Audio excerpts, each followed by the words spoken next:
Info corner YouTube ചാനലിലേക്ക് സ്വാഗതം. ദിവസേനയുള്ള സ്വർണ്ണവില അറിയാൻ ചാനൽ സബ്സ്ക്രൈബ് ചെയ്യുക. കേരള വിപണിയിൽ സ്വർണ്ണവില കുതിച്ചുയർന്നു. കഴിഞ്ഞ 2 ദിവസങ്ങളായി മാറ്റമില്ലാതെ തുടർന്ന സ്വർണ്ണവിലയാണ് ഇന്ന് കുതിച്ചുയർന്നത്. ഒരു പവൻ സ്വർണ്ണത്തിന് 600 രൂപയാണ് കേരള വിപണിയിൽ വർദ്ധിച്ചത്.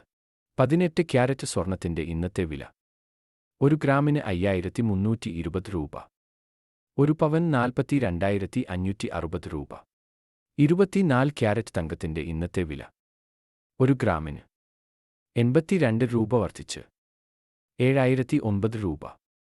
ഒരു പവൻ 656 രൂപ വർദ്ധിച്ച് 56,072 രൂപ. 22 ക്യാരറ്റ് 916 സ്വർണ്ണത്തിന്റെ ഇന്നത്തെ വില 1 ഗ്രാമിന് 75 രൂപ വർദ്ധിച്ച് 6,425 രൂപ. ഒരു പവൻ 600 രൂപ വർദ്ധിച്ച് 51,400 രൂപ.